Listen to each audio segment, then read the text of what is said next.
Hey, what's going on, everybody? I'm your boy Retro Bliss, and you are on Retro Bliss Rewind. And we have a great show tonight. We're going to be talking about Atari, and they have acquired the Intellivision brand, and we're going to be talking about that. And so, without further delay, we're going to bring on the panel Mike from Mike's Gaming Gala, Brian from BDU Retro Mods, and we couldn't talk about the Intellivision without Casey, the Intellivision gamer. What's going on, guys? Hello. Hello, everyone. So, we had a show last night. Actually, we didn't have a show.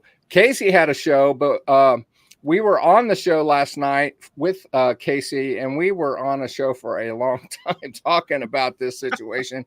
And it's all speculation. And I just want to let you guys know, if you're just tuning in, that this is speculation.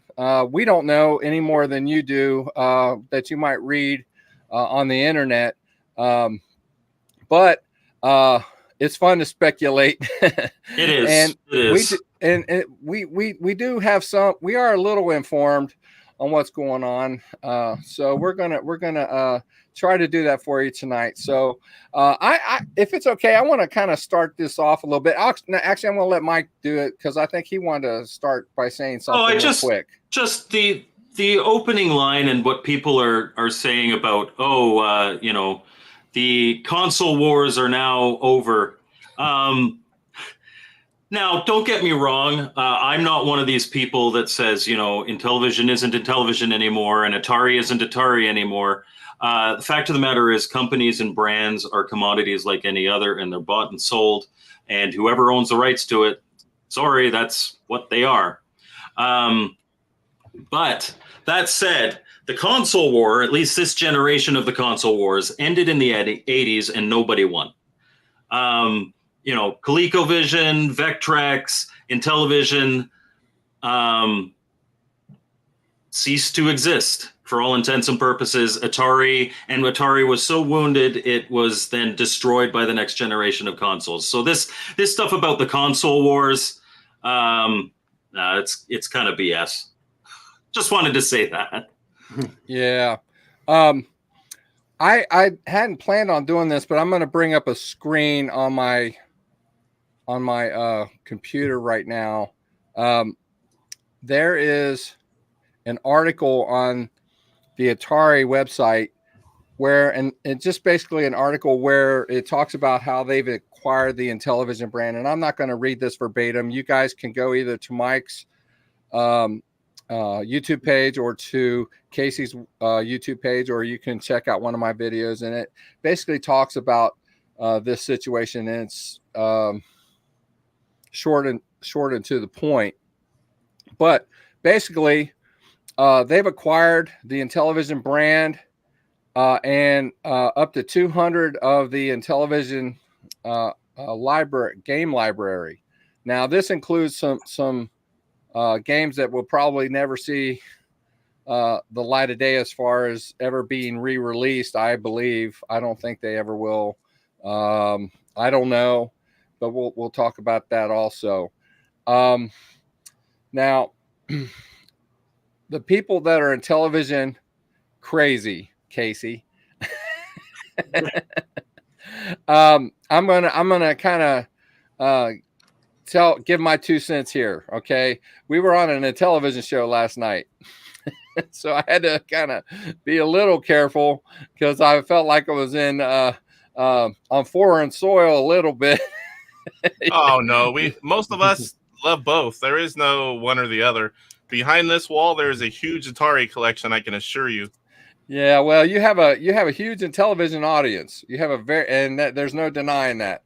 There's no denying that. Having said that, I started doing some research.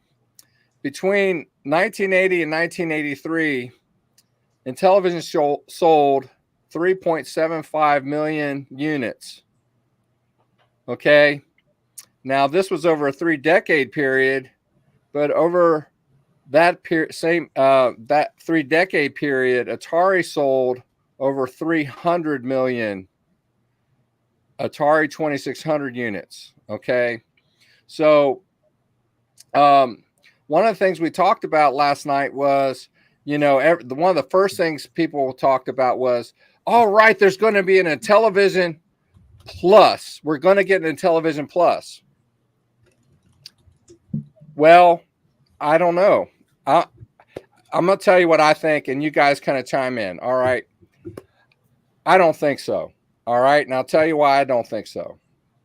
I don't think there's a market for a standalone Intellivision Plus. I just don't think that, first of all, Atari's not going to do it on their own. They're going to do the same thing. If they were to do it, they would have either PlayOn or My Arcade or someone like that,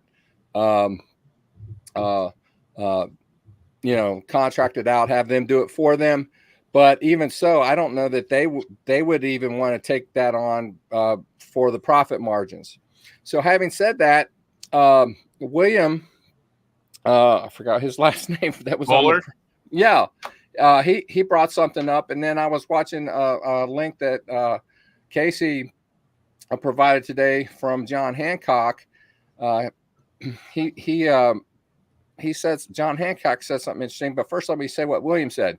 William said that he foresaw a possible adapter that you could plug into a Raspberry Pi or single board computer or something like that maybe was USB, that you could plug a cartridge in. Am I correct? Is that what he said, Mike?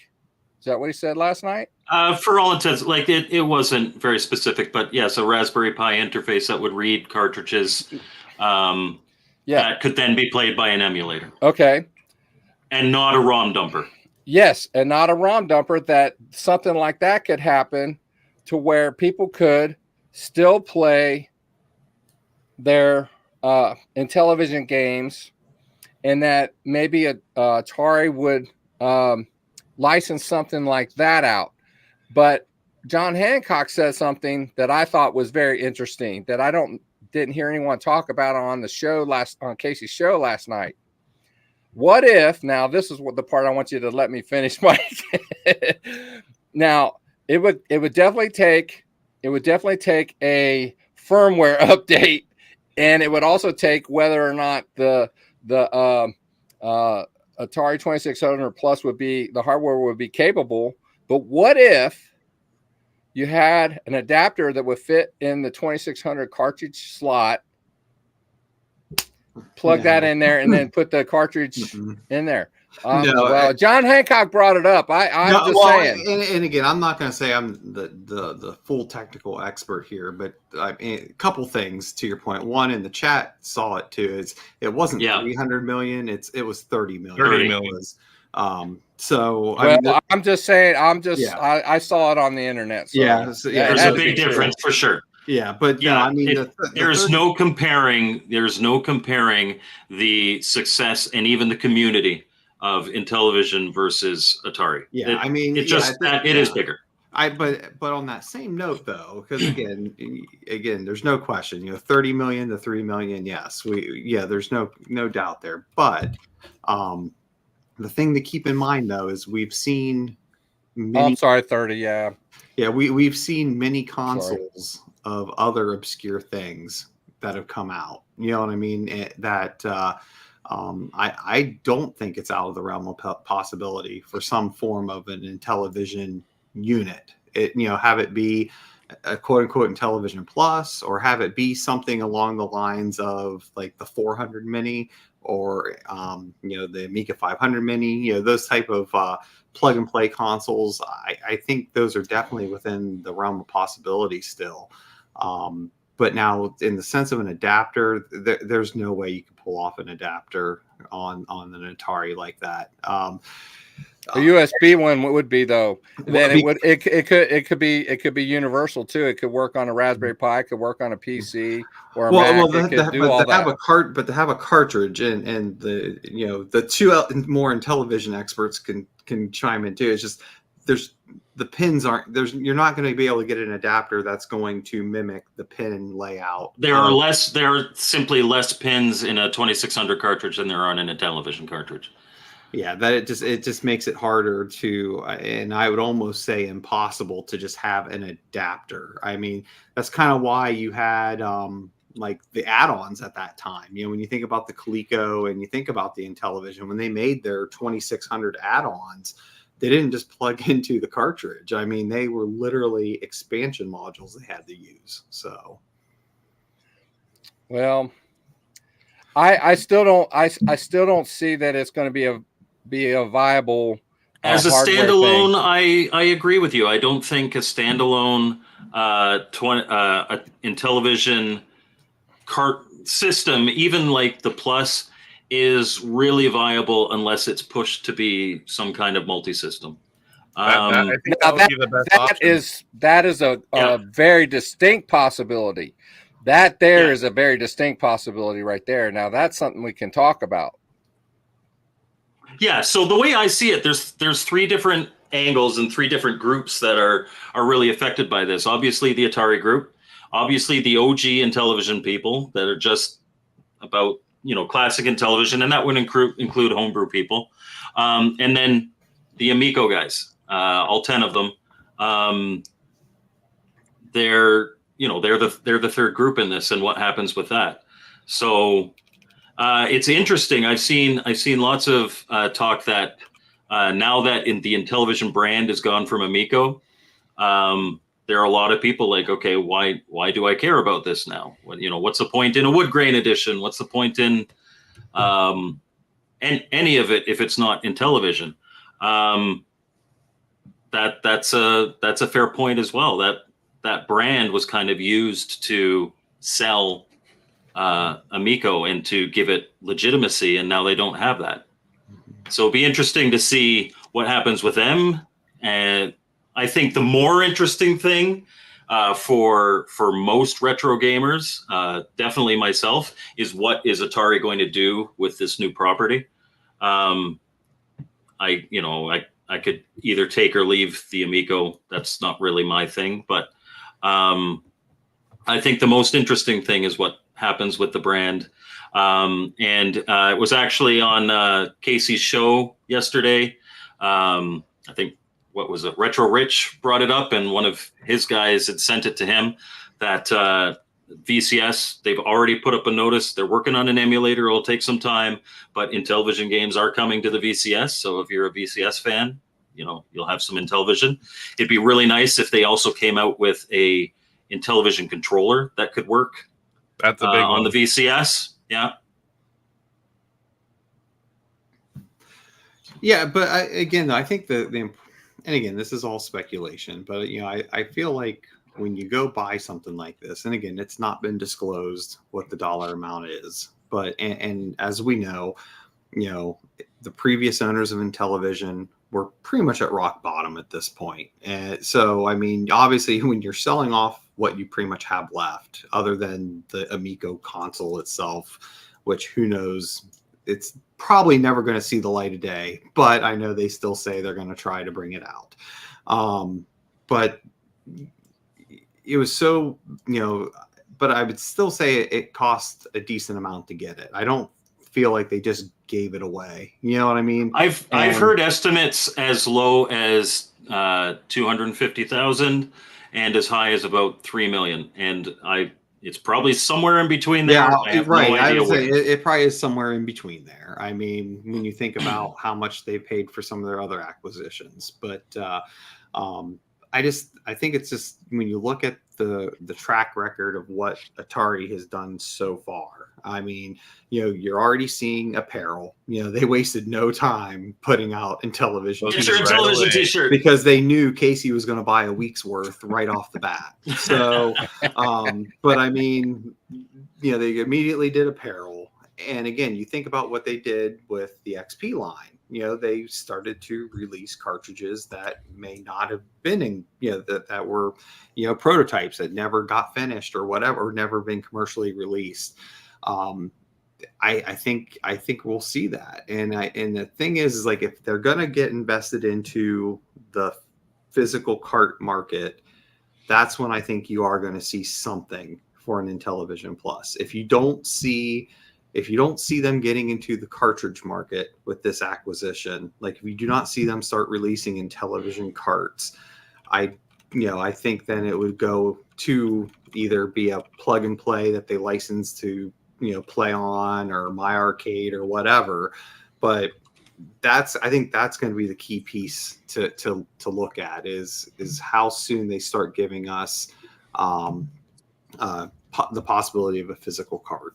And I think that's where we'll see the roadmap from there. And then the VCS part, not surprising, because again, after the Atari Age acquisition, they started putting more, content from Atari Age into the VCS store. And so this is a natural thing for them too. I think they're going to repeat a lot of the practices they've already been doing. And that's just where we just got to watch to see how fast they move on that. Yeah, I completely agree. So this comment here, why aren't OG Intellivision fans pissed at Tommy and his crew? They allowed their favorite brand to be ruined forever.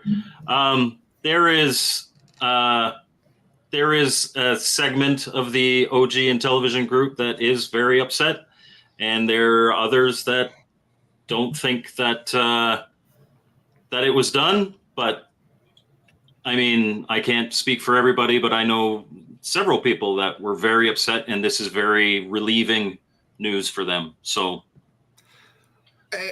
and again, and to that point, I mean, again, not to really dwell on it, but like I already kind of mentioned, I mean, we already knew the situation they are in. At the end of the day, it's what it is. Nothing we can say or do changes that.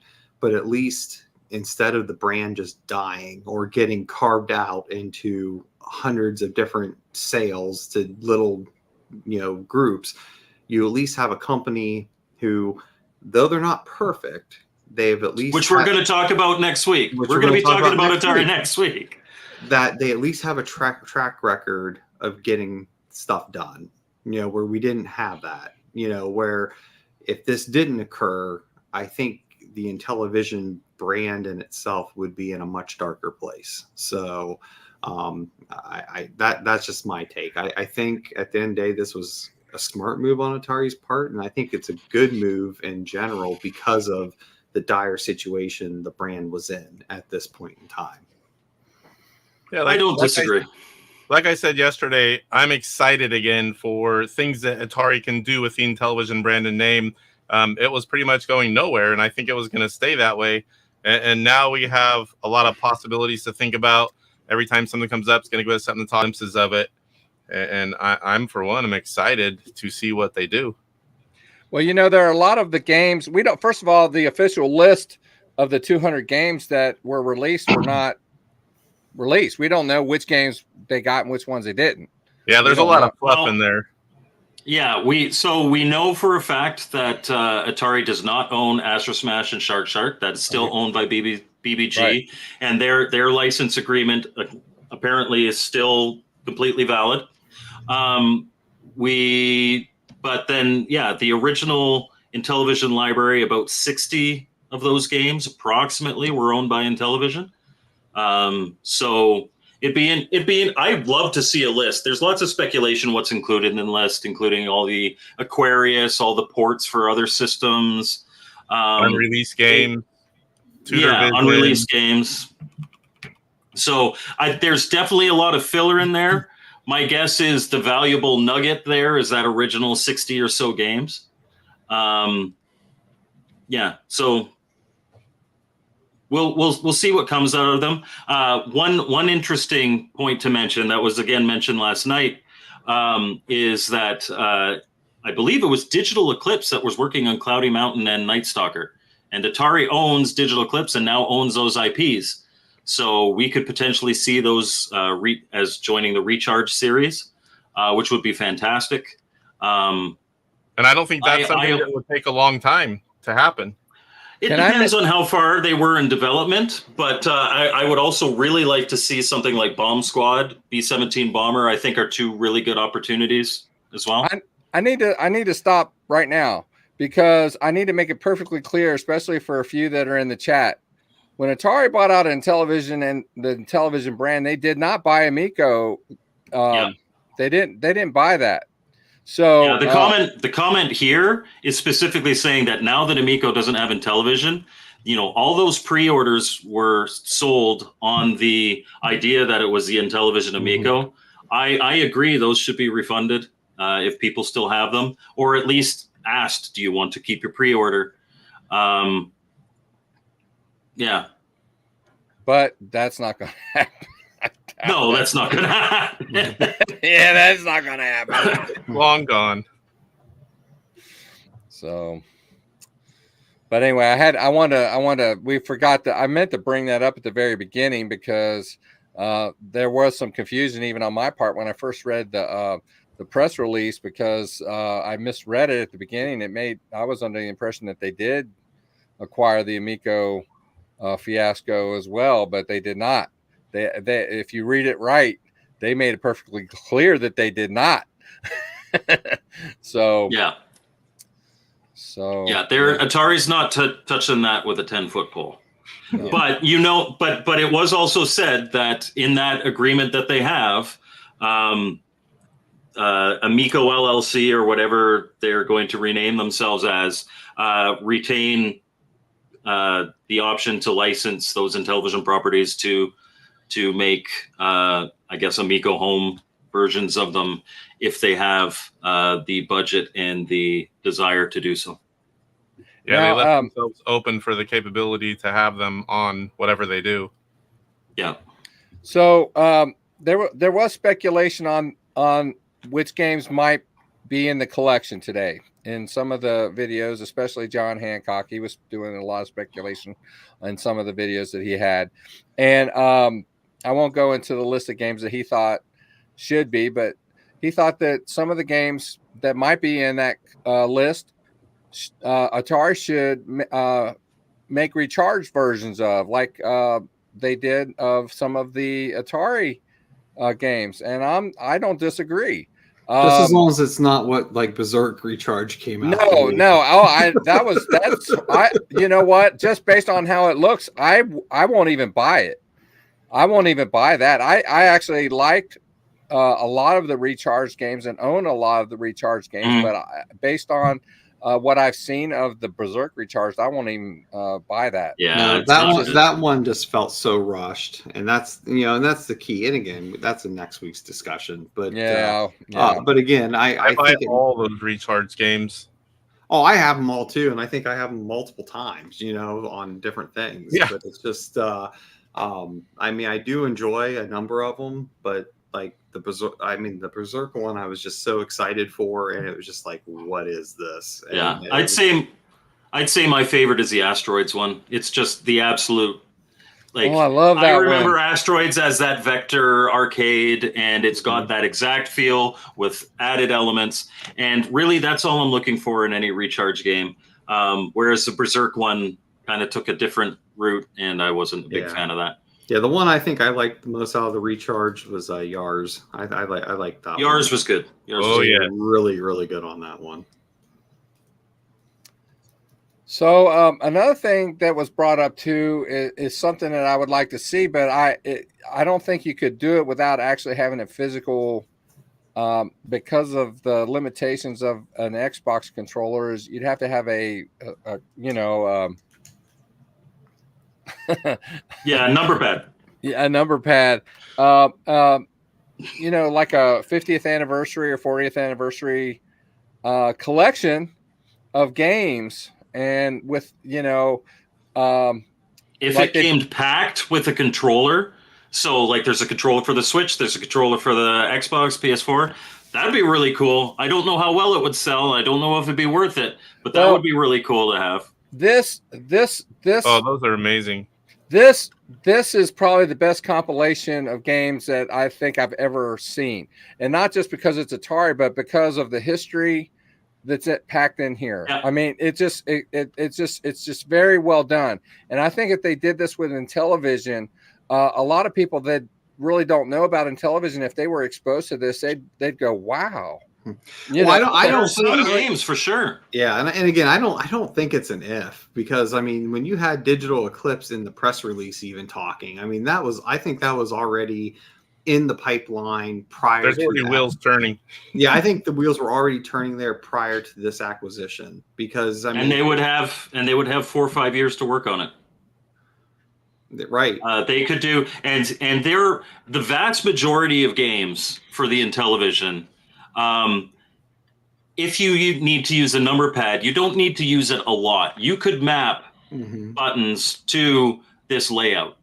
And if it's a twin stick shooter like Tron Deadly Discs, let's say they get the right to Tron, or they rebrand it so it's not Tron anymore, so that people can play it because it's my favorite original Intellivision game. Just use this as the second, the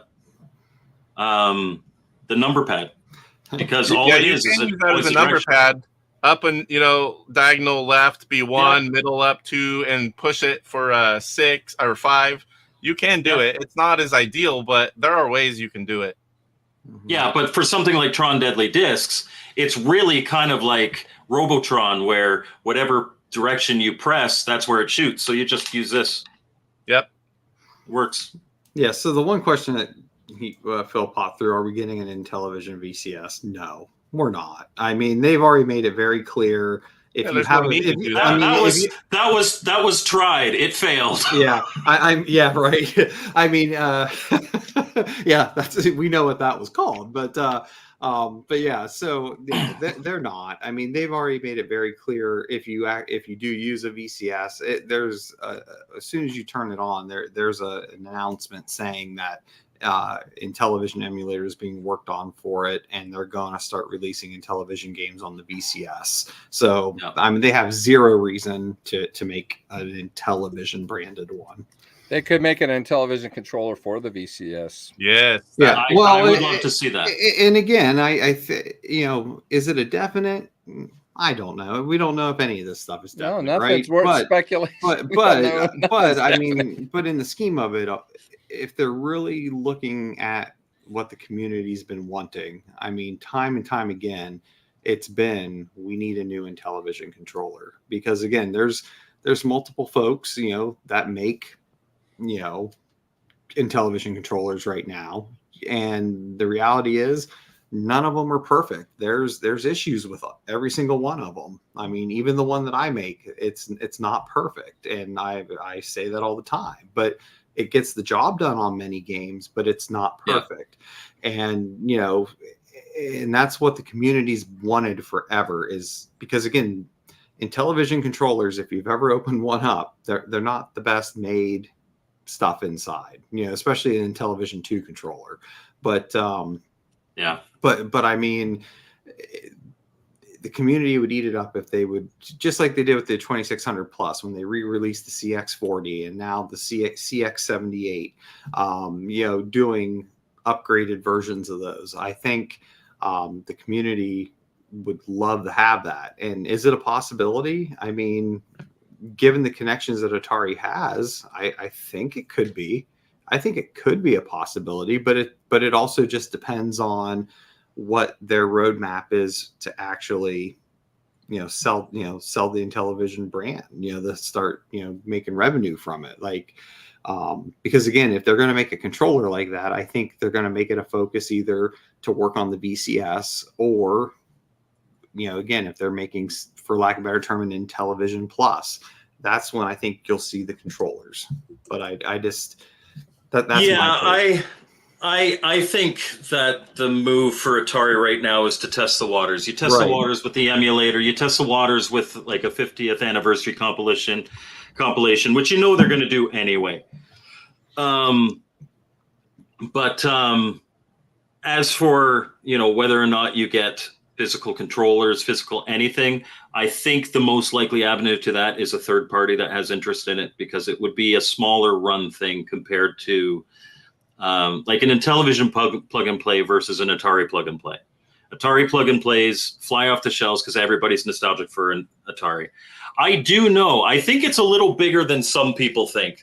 Some people think that, you make any Atari Intellivision plug and play, there's only going to be like 100 people that want it. That's not true. There are, and I'm part of dad groups on Facebook, like local dad groups, and every once in a while, completely unsolicited, somebody said, "Hey, anybody remember the Intellivision?" And there's like 10, 15 guys in there talking, "Oh yeah, I had an Intellivision." It's not the diehards. It's not people who still even necessarily want to play, but they remember it and they have some nostalgia for it. So if there's this plug and play, or if there's, now you can get an Intellivision style controller to play emulation through a 50th anniversary compilation or something on a computer or on any given system, it might sell well enough. It won't sell as well as an Atari, like an Atari joystick, but it might not crap the bed either. So I think we have to be realistic with how popular the Intellivision is. But that's not to say that there isn't people out there who know about it. Granted, most of those people are 50 plus these days. And how many of them have an Xbox or a PS5 that isn't owned by their kids or their grandkids in their house? It'd be interesting to see. I know I'm an outlier. Like I turned 43 this year. I'm an outlier as an Intellivision fan. I am among the youngest. Mm-hmm. So that's just a reality of that demographic. But if we could get compilations on Xbox, Switch, PlayStation, systems that people who, because I have seen, it's really funny on my channel. I look at the demographics, and the biggest demographic is actually about 10, 15 years younger than me. And I cover a lot of Intellivision. I cover a lot of Atari. There is interest in this old pre-NES console generation. It's just finding the right way to capitalize and the right way to get it in front of people that they're actually playing it.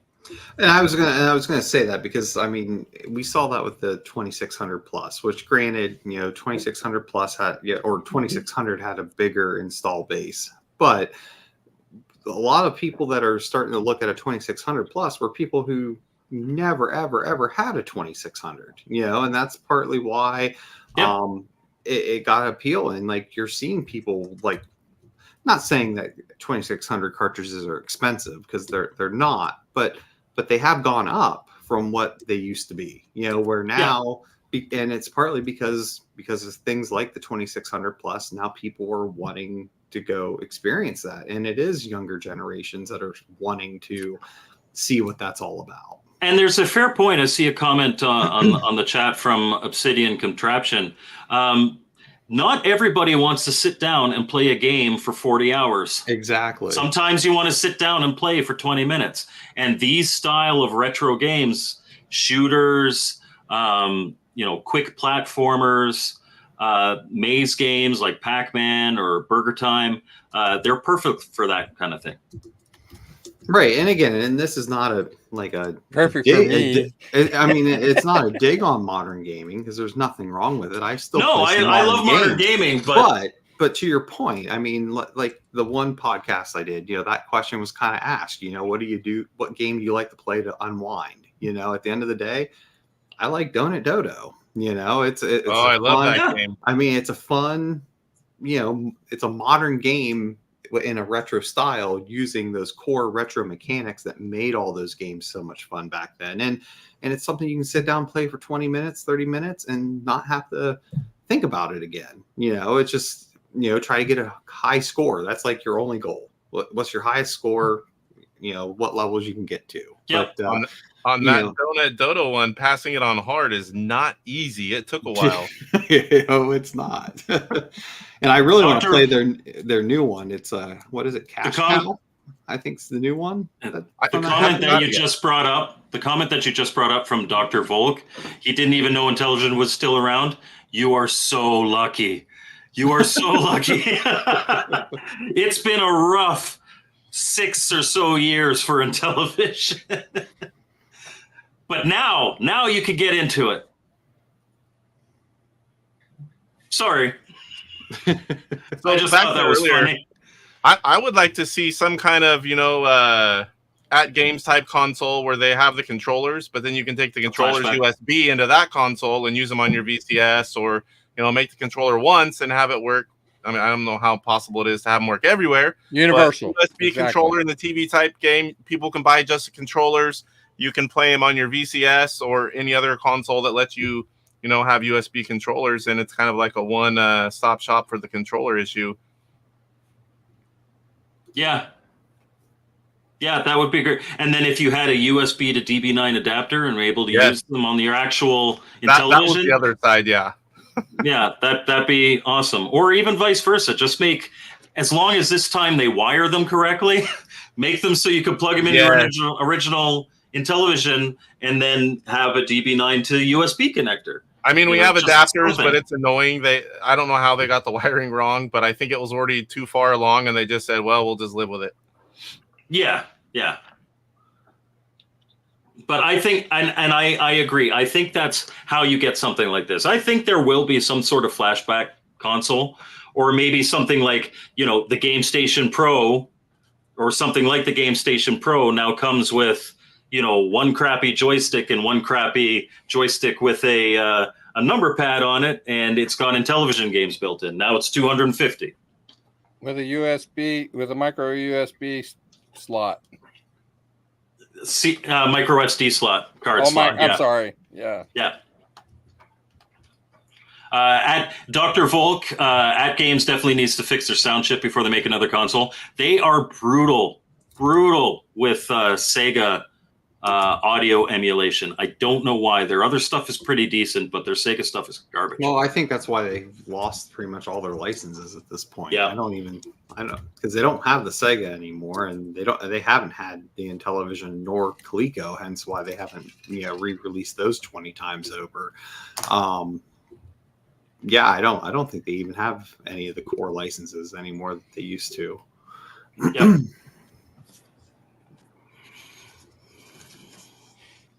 So what's the other angle? We've kind of talked about what we want, what we think might come. There's the Amico angle. I don't want to dive too deep into the Amico angle.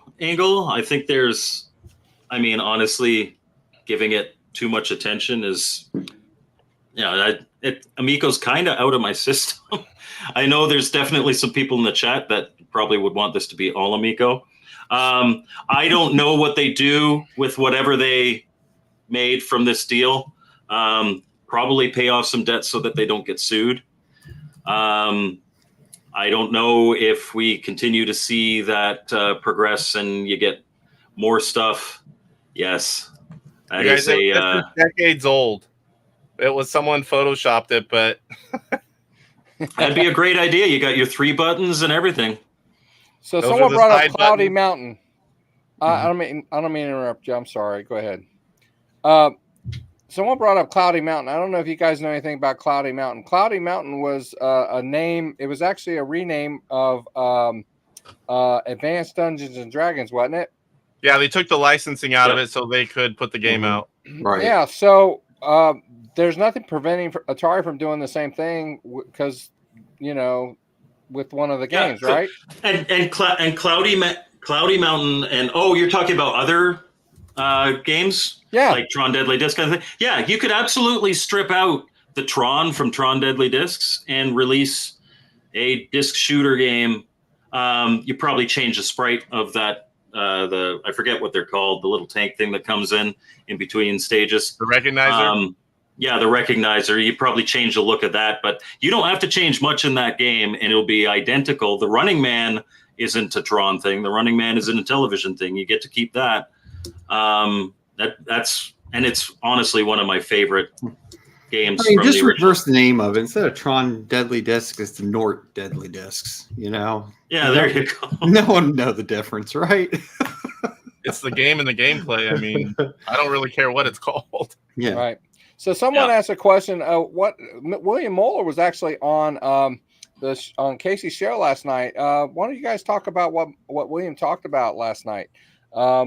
We touched on that earlier in the show. We learned that all licensing agreements with BBG are still in effect. BBG still owns Shark and Astro Smash.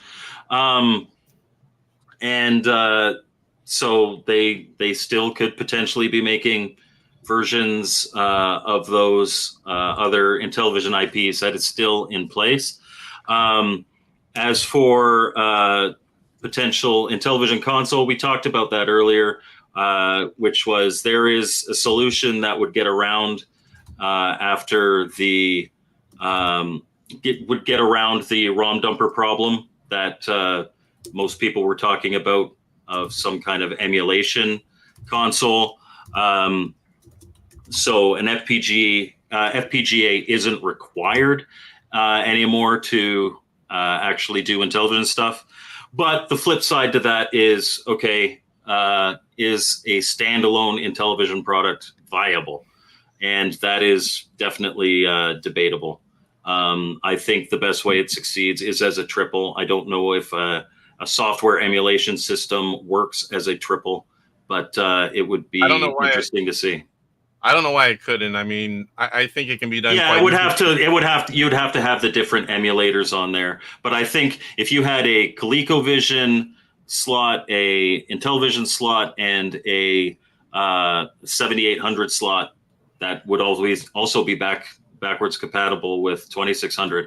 That is an ideal situation. I would pay good money for that. That's me. I'm a Gen Xer, but I think a triple console like that would sell very well, especially like for the Intellivision, if it had controllers that you could then use other places. I mean, that's the way to go these days. I don't think there's enough in any market to make something from scratch. Doing this kind of bring them all together type of console, I think, is the best idea. So, go ahead. Yeah, Janong says that the Intellivision library mostly has licensed games. It's about 50%. Mhm. But at the same time, you take MLB off of MLB baseball, you can still release that game. They've already done that on newer versions. I mean, you just take the license out of it, like Cloudy Mountain. I mean, there would be certain ones that you couldn't do, like Burger Time.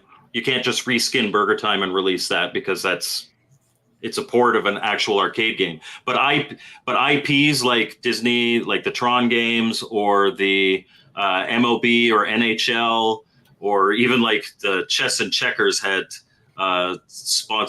were tied into organizations. You just remove the licensed part of it, and you still have your game. Some of those were made up. Some of those weren't even real licenses. They just made it. Oh, were they? Yeah. They're not all so I actually didn't know that. I don't follow Chess or Checkers that much. But and if you're asking personal opinion, I say no to Jan's comment there. Well, to go into a little bit more detail, Jan, it looks like you came into the stream a little late. When Atari acquired the Intellivision brand, they did not acquire the Amico. So the amount, whatever it was paid, none of it went toward the Amico. So anybody who may have contributed toward the Amico, whatever monies were paid to Intellivision or for the Intellivision, and none of it's going towards the Amico group of people that we are aware of. So I mean, and to Mike's point, I'm fully with him. Like, I mean, let's be honest. Like, we would have all loved to have seen the Amico actually come out. I mean, there's no question. But I just, at this point in the game, when they're at this point where they literally sold off the biggest part of what was the selling point of it. Now, granted, that was the biggest draw. I mean, that tells you what desperation they're in. So I think the idea of the Amico console, as much as they want to still try to say it's coming, I just, in my gut, I don't think we're ever going to see it. I think they're going to probably, restructure, and if anything, divert to the Amico Home app thing, and maybe try to, succeed there. And but again, I think they're just. It's a bad situation. It sucks all around because, again, I know there's people who've lost money. There's people who invested a bunch of money who lost money. there's no sugarcoating it. It sucks. Yep. And we would love to see it, but just kind of like the Coleco Chameleon, I don't think this is ever going to see the light of day at this point in the game. I think the farthest they're going to get is Amico Home with maybe releasing the controller. I don't think they go any farther than that. And I honestly, so full disclosure, I did a review on Amico Home, and aside from not liking using a phone as a controller, it was okay. And my kids and I actually really liked the 2v2 missile command.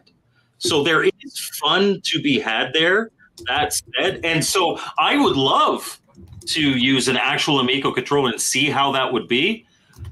I don't think that ever comes out. They were talking Christmas this year. Honestly, if it's not already in production, it's not coming out Christmas this year. That's a pipe dream. Yeah. I just got an email from Atari about an order I sent a year ago. So I still don't have my email. Hey, did you get yours shipped? It's coming Friday. Sweet. Mine is right after yours. Yeah. So I want to answer Jeremiah's question, or at least speculate on that. Now, I know Mike's saying there's no way, but okay, what happened was BBG owns the rights, obviously, the Shark and Astro Smash. But I was watching Pat the NES Punk today, and there is some speculation. They were speculating that it may be possible that Atari later on down the road may try to acquire the rights to that. Now, it wouldn't surprise me.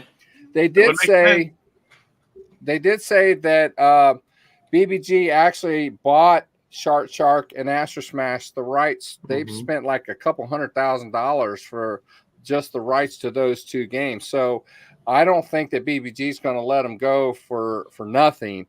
But they kind of at this point have probably lived their life at BBG, I would think. I don't know.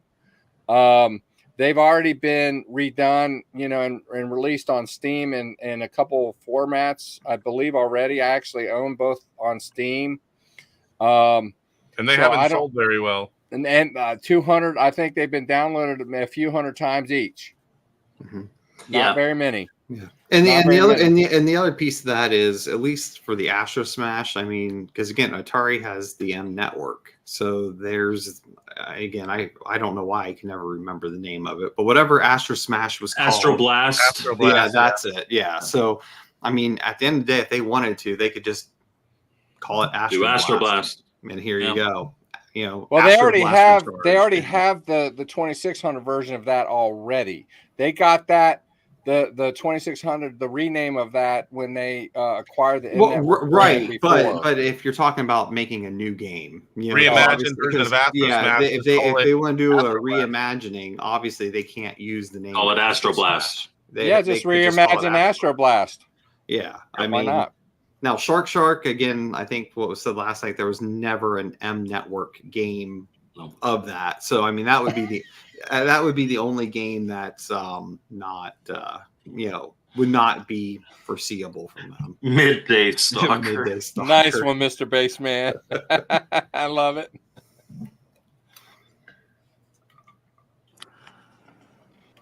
But I mean, it's not outside the realm of possibility. I mean, BBG has probably not been doing overly awesome after the purchase of those IPs. So if Atari was in the market and if they gave kind of BBG an out on that and BBG was interested in it, again, I don't know. This is all speculation. That's a possible purchase in the future. Hey, this is a question I have not heard anybody ask out on any of the shows. I don't know Tommy Tallarico at all. I've seen him a lot. I know that he comes across as somewhat narcissistic. I don't know if you've seen the Oof documentary by H Bomber guy. Oh, is that entertaining? I mean, it's a complete character assassination, but it's, on Tommy's side, it strikes me as very self-inflicted. I'm thinking? I think that he's thinking, uh-oh, uh-oh, uh-oh. Oh! Hey, Ballistic Coffee Boy. Let me finish my point real quick, and then I'll let Brian talk. But I'm thinking that Tommy's thinking that because he left, that this is the reason why everything's falling apart, and that's why that they had to sell off the Intellivision brand. But anyway, Brian, what's going on, man? I think Tommy is just, he wants nothing to do with it anymore and hopes that the whole world would forget it. It's not going to happen, but I think that's what he's hoping. Hey, BCB. Oh, you're mute. Oh, you're muted. Or maybe not muted, maybe just audio not working. Yeah, No, we'll fix it. I see the muted icon. Oh, I am muted. Sorry. Yeah, you go. Oh, there you go. All right, now we can hear you. I unplugged my mics. I don't know if that was it, but can you hear me still? Yep. Yeah, we can hear you. Perfect. I'm glad I sent you the link anyway. All right. You did. So what have you guys been talking about? What do you think? Oh, you know. I invited, for those of you guys don't know, this is Ballistic Coffee Boy. Ballistic Coffee Boy is the leading Atari 26, actually the leading Atari period expert on the planet.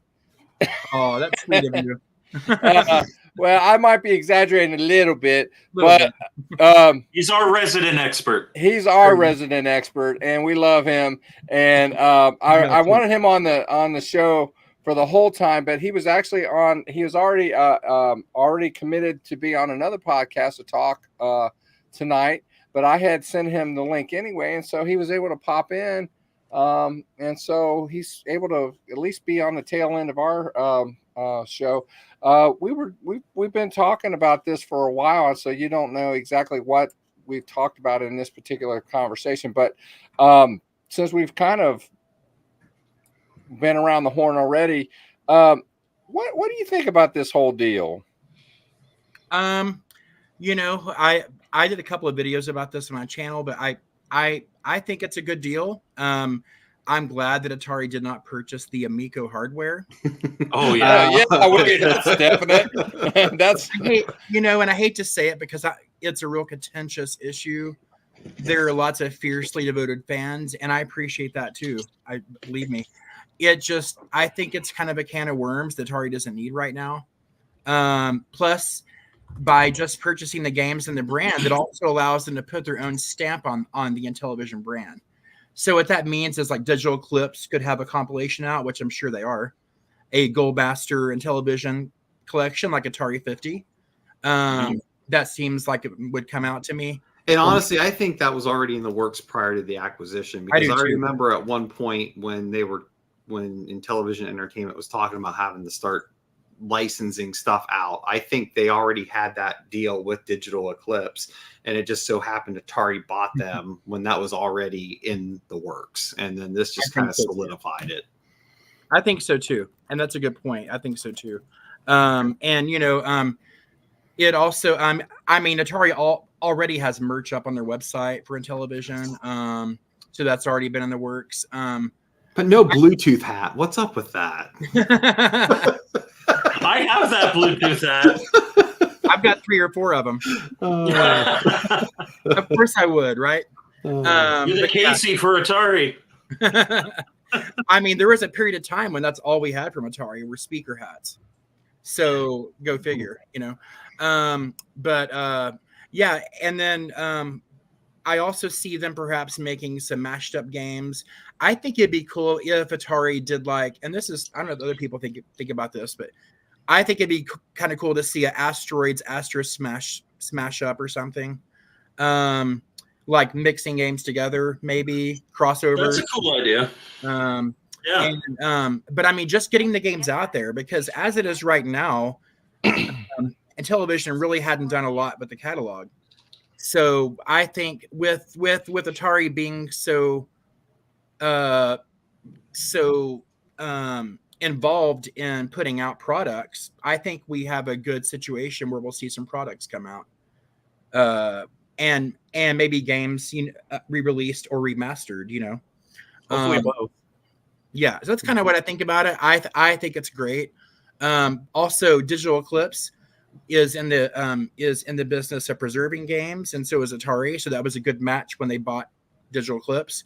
And this is great because this means that the Intellivision title and games might live on some more, so that's kind of what I think about it. But I do have to say, because I know the Amico's contentious issue. There are some passionate fans, and I totally respect that. And I hope that system comes out to everyone and is as successful as well. So I don't have a problem with that at all. But I don't know what you guys have said. I have to go back and watch. But that's kind of what I feel about it. We said we couldn't believe Brian wouldn't show up on the Retro Bliss show and would go on someone else's show instead. No. Yeah, we spent 45 minutes just talking about you. Yeah. What happened was I wasn't on someone else's show. I was interviewing Carl Forham of Songbird Productions for that Atari show for next Monday. I love Songbird. For the JagFest 2024. Because he's going to be announcing some new Jag and Lynx games pretty soon. So nice. We're talking about that. And there's like 5 homebrews that are coming that are going to be announced at JagFest. So we're talking a little bit about that and about what JagFest is and what the new one is for people that didn't know what that was. And Tippus 3000 is out for that now. So lots of cool stuff we talked about that I can't even talk about right now. So because he'll kill me. But it's exciting. It's an exciting time to be an Atari fan in the homebrew scene, as you guys know. Tax avoiders. That's the new Amico game, Tax Avoiders. Yeah, it's a game on the 2600 too. Yes, I know. Yeah, I know. But it's a great time to be a Atari fan overall. We have homebrews in every community pretty much out there, and you guys are the kings of the homebrew scene. I divert to you on that, Mike and Retro Bliss. But yeah, there's a lot out there, and it's exciting, I think. So lots of cool stuff coming too. So fun fact, you just put, if you could put Mr. Baseman's thing up there again, that exists, and the publisher of it is in my chat. Oh wow. It's a small world, isn't it?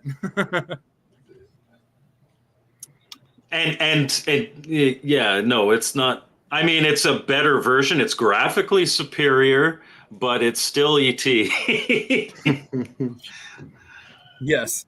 There you go. Still falling to the pit easy. What's funny is I saw ET at my friend Adam's house last weekend. He also goes by Bally Alley on YouTube. He covers the Bally Astrocade. But we watched ET. Game Closet. We actually watched ET. Hey, Scott. We watched ET at his house. I hadn't seen it in like 15, 20 years. And I was like, this is a very kind of it's a very darkly kind of colored movie. It's pretty dark. Like, I was pretty surprised. Like, why is everything so dark? And I was thinking it's probably because they wanted to build suspense or, whatever. But it's pretty dark. And I didn't see any pitfalls. I don't know. But, not a lot of pits in ET, but that's okay. It's really not. We're getting a little off topic. Well, I was going to say, because I know it looks like we're about getting out of time. I was going to say, if we want to maybe just do a round the horn here one final time, just any final thoughts that anyone has. Sure. Phil, you want to start? Well, I'm just going to summarize. I don't think there's going to be a standalone. I think there might be some kind of adapter, like William Moeller said. If someone wants to emulate their cartridges, Atari may brand out. I don't think that Atari, they're not going to do it on their own, but they the outsourced Play On in my arcade just fine. I think they could do that again with that kind of thing. I still don't think that's going to be a thing. I just don't think there's going to be the market for it. However, I do think that there's going to be a market for a compilation series, and I also think that there's going to be definitely a market for games on the VCS. It might even increase some sales of even some VCS consoles for people to want to even start using that thing I might even start playing mine even some more. I haven't played mine recently because I just haven't. But the good thing about that is that the reason I have it is because of the exclusives, and they're good about that. And so, if there are Intellivision games and there are a lot of homebrews on there, Intellivision has a lot of homebrews, and William Moeller has offered. He did last night on Casey's show to provide those to Atari. That's between them and Atari. I'm not going to put any words in William's mouth, okay? But that could be something that could happen. Of course, we would need there's potential there. We would definitely need a controller. You can't do that with a single button joystick. So that's what I've got to say. So I'm excited, though. I am excited about it. I would say, I'm cautiously optimistic. Atari, at the very least, Atari is very well known for licensing their brand to anybody that's got an idea and wants to try something with it. So if, like I said, I don't think there's any hardware coming from Atari themselves. There may be games, there may be, I think for sure we're getting a compilation, like a 50th anniversary kind of deal. I think for sure we're getting some recharge games. We already know Intellivision emulation is coming to the VCS. But as for anything outside of that, like I said, Atari is very generous with their licensing deals. You will see, like, if there's another Game Station Pro, I'm sure you'll see. And it also now has 50 Intellivision games on it. There's lots of potential there. So I don't want to predict too much. I know we've talked earlier about, I don't think the market is there for a standalone Intellivision Plus kind of deal. I wish I was wrong. And I very well could be, but I don't think that's the case. I think a combo deal. But again, somebody other than Atari has to do it and just license it from them. That's my thoughts. Yep.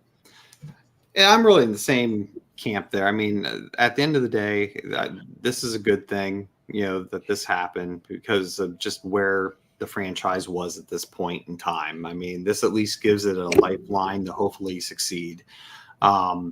And again, looking at Atari's track record of just what they've done with their own stuff in the last couple of years, I mean, to Mike's point, I think it's already a done deal. We're getting a compilation from Digital Eclipse because, again, I truly believe they were already working on it prior to this acquisition.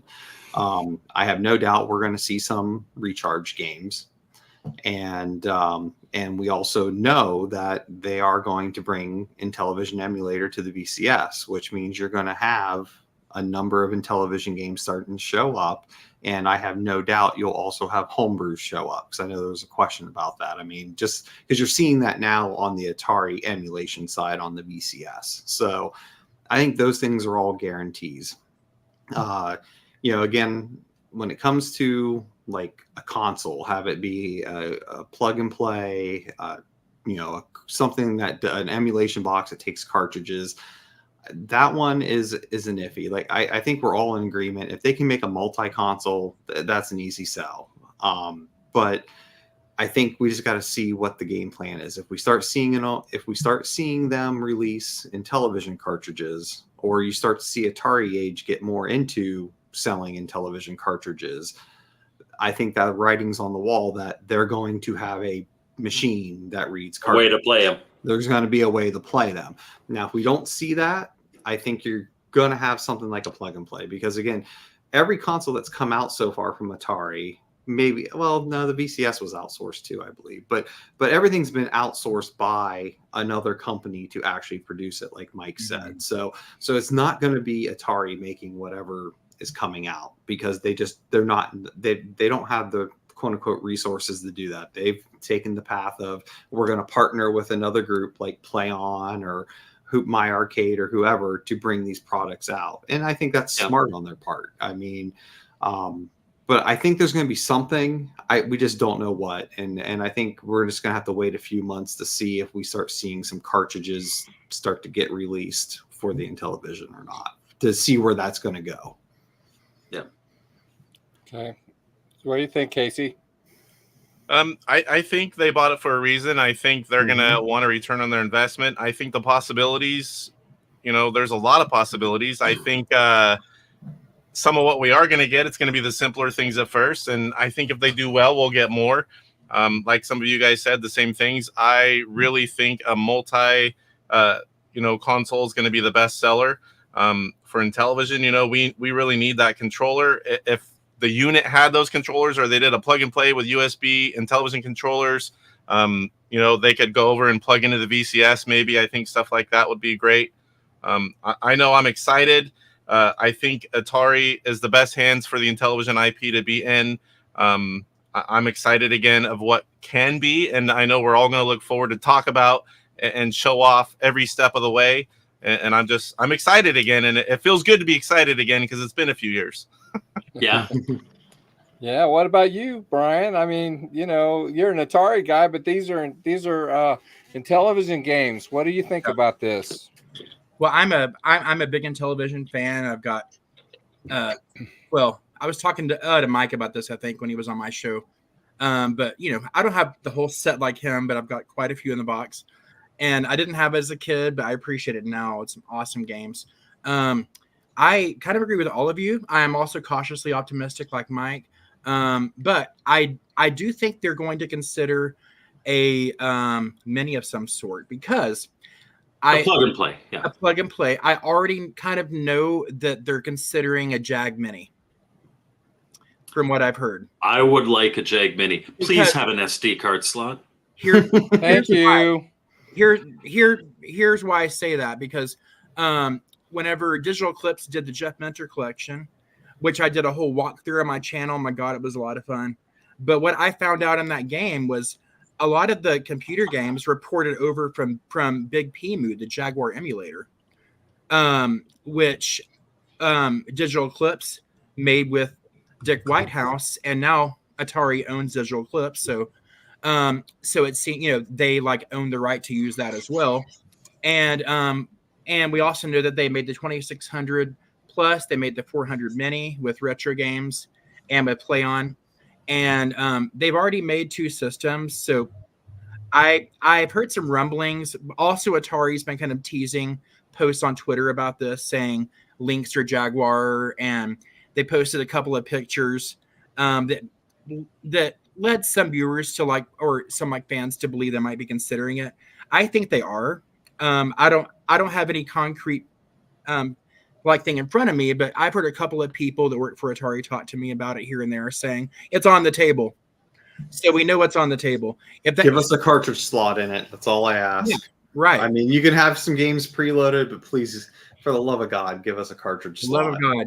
Because Atari Jaguar, again, underappreciated system for valid reasons. For valid reasons. And it is so expensive to get one now. And so many people can't appreciate it because of that fact. And again, I go back to the fact that Atari Age publishes Jaguar carts, so which means I don't see them putting an SD card slot on it, because they're not going to want you to sideload stuff. So I mean, please give us a cartridge slot. That's all I ask. If they're bringing out a Jag Mini, be able to use original controllers and have a cartridge slot, be great. I'm 100% okay with it being emulation.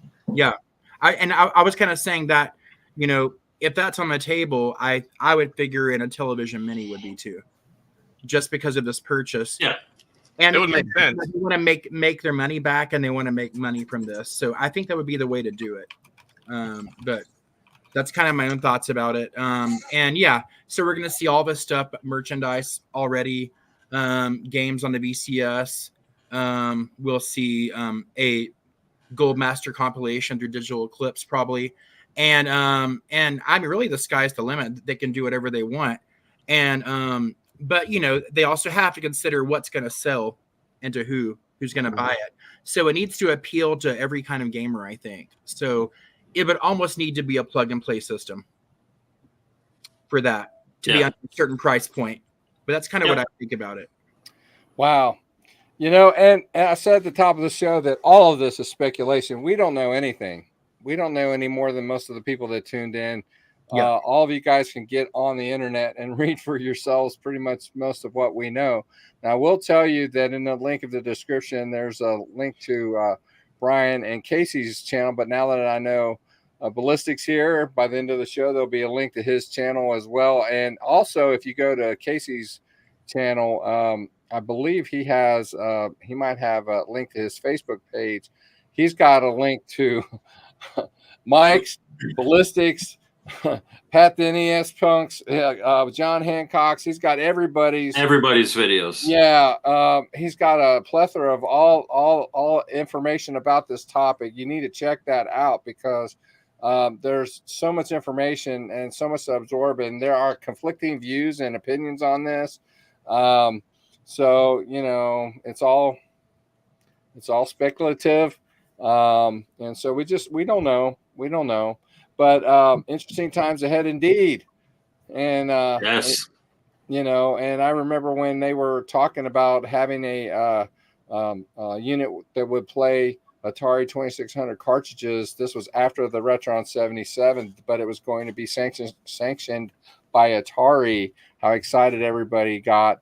And it actually, I think, even though we haven't really had an official update yet, I think the update that we have was released by Atari Age, wasn't it? Isn't that the one that we have? That's the only one that we have. Am I right? But anyway, I love mine. I do. I play it. I like playing mine. And I think it was worth the purchase. And so, but I still don't think that that's something that we're going to see for the Intellivision, but we will agree to disagree. Well, that's fine. That's fine. I may be wrong. I'm just giving you crap. I mean, again, there's going to be something because, like Ballistic, there definitely will be. Like Ballistic said, they got to recoup whatever they spent on this. So there's going to be something. The question is just going to be: are they going to get into the cart market within Intellivision, or are they just going to focus more on plug and play stuff? Yeah, and that's why I say I think they enter slowly and they see what the market is like before they start committing to anything bigger. Yes, but regardless, we're going to be able to play our Intellivision games in a new way, no matter what, and we're going to be able to play new versions of some of these games. So it's going to be exciting times are ahead. So listen, guys, I appreciate you guys being here, and man, again, this was another pleasant surprise to have BCB. Yeah, it's twice you've crashed the party in a pleasant way. I'm going to have to just keep crashing the party in the future because it's kind of expected now. Well, you know what? You crash the party anytime you want, my brother. You know that. We love you on this channel, man. I also need to have Brian. Is it Carl with Intellivision Gamer? Was it? Oh, Casey. Okay. Casey. I need to have Casey and Brian on that Atari show as well. So, and then the triumvirate will be complete or whatever. So, and a game closet in chat as well. Game closet. Yeah. He's a very good friend of the channel. And he's posting hockey references, which I appreciate. Just feel free to reach out whenever you want to do that, BCB. I definitely will. All right. Well, everybody who tuned in, thank you so much. So next week we're going to be talking about Atari again, but this time it's going to be a little bit controversial. We're going to be talking about some dun, dun, dun. Yeah, some It's called the episode where we hurt BCB. Yeah, we hurt his feelings, not we actually hurt BCB. Well, we want him on the show because we want some differing opinions, you know. Yeah. And that's okay. It's all right to have. But the fact of the matter is too, and one thing BCB I appreciate about the most recent video you put out on it, like you don't hide behind, like you obviously your channel is an Atari positivity channel, and you know your viewers absolutely appreciate that, and that's what you're known for. But I appreciated your video in that you acknowledged. And, the issues and even the issues that you've had and that Mr. Postile has had and didn't try to sweep them under the rug. So I think it'll be a great conversation next week. It will be. Atari makes mistakes. We're going to Yeah. talk about these mistakes. Yeah. So I was anyway, gonna add, it'll be. I was going to add, I'm actually talking to Mr. Postal this weekend, and we're doing a Atari support group episode of that Atari show. Which it's funny in the YouTuber thing. Is that inspired from our YouTuber of the Month episode? Where I was like, you guys need to start an Atari. Yes. Let me tell you something. I've been in that Atari support group for so long. I got like 10 chips. You know those little chips you get when you're in the support group for so long. Todd Fry still owes him $150 apparently. It's $162.50. Don't start $162.50. It's $162.50 and $2,022. Okay. All right, guys. Thanks for tuning in. We'll see you next week on Retro Bliss Rewind. Thanks, guys. Bye. Good night.